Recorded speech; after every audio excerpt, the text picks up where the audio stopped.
Doctor आमरा, मुझे मेरे पीरियड्स नॉर्मल होते हैं लेकिन मुझे पेन बहुत एक्सेसिव होती है उनमें। आप मेडिकल स्टूडेंट हैं ना बेटा? हाँ जी। ठीक है।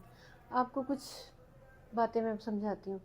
ये जो पीरियड में पेन होती है इसको बोलते हैं डिस्मेनोरिया। ये बच्चियों को बहुत कॉमन है। हर दूसरी बच्ची जो है पीरियड की पेन के साथ उस कंप्लेन के साथ आती है। मदर्स अक्सर कहती हैं कि बच्चियाँ उल्टियाँ करती हैं इन दिनों में और उनसे काम भी नहीं हो सकता घर का, ना ही वो चलने फिरने जोगी होती हैं, इसके साथ उल्टियाँ भी करती हैं। इसको डिस्मेनोरिया बोलते हैं। ये बहुत कॉमन है और बिल्कुल ही नॉर्मल है अगर कोई पैथोलॉजी नहीं है। पैथोलॉजी अब भला क्या हो सकती है? वहाँ देखो, वहाँ यूट्रस है, वहाँ ओवरीज हैं और आगे मसाना है। अगर आपको यूटीआई यानी यूरिनरी ट्रैक इन्फेक्शन नहीं है, अगर आपके यूट्रस में कोई फाइब्रॉइड नहीं है, कोई रसोलियाँ नहीं है, थर्डली अगर आपकी ओवरीज बिल्कुल ठीक है, वहाँ पे कोई ओवेरियन सिस्ट सिंपल वाली या हेमरेजिक यानी ब्लड वाली या एंडोमेट्रियोटिक सिस्ट नहीं है और इसके साथ डिस्मेनोरिया है, तो ये फंक्शनल डिस्मेनोरिया होता है। इसका कोई भी प्रॉब्लम नहीं होता। इसमें एक सिर्फ मैं आपको तरीका बता दूंगी, एक मैं पेन किलर आपको लिखूंगी।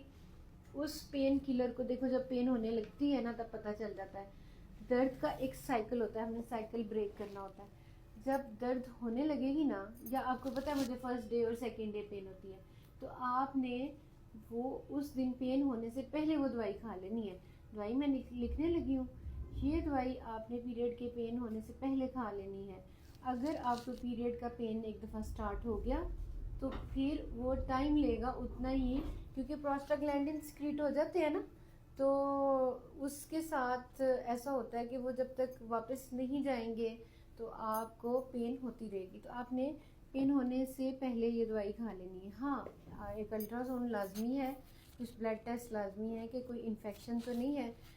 बाज़ वक़्त एंडोमेट्रियोसिस की पेन होती है। एंडोमेट्रियोसिस एक बहुत ही बुरी चीज़ है। एंडोमेट्रियोसिस में पीरियड से पहले भी पेन होती है, पीरियड के दौरान भी पेन होती है और पेन ज़्यादा स्ट्रॉन्ग हो जाती है जब आपके पीरियड्स ख़त्म हो जाते हैं। अगर ऐसा कोई सिम्टम है तो अभी हम आपका अल्ट्रासाउंड करेंगे।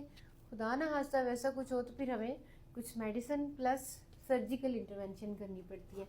लेकिन नॉर्मल जो डिस्मेनोरिया उससे बिल्कुल नहीं घबराना, क्योंकि ये हर दूसरी बच्ची को होता है। इसके लिए हम थोड़ी सी आपको मेडिकेशन देंगे। हाँ, आप ना हॉट स्पंजेस यानी कि कोई गर्म पानी की बोतल जो है वो भी यहाँ रख सकती हो। बाज़ औक़ात तो मेरी एक उस्ताद थी, वो कहती होती थी कि आप चलना फिरना शुरू कर दें।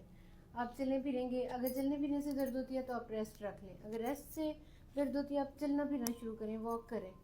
और इसके अलावा मेडिसिन और बाकी टेस्ट हम आपको कुछ लिख देते हैं, ठीक है?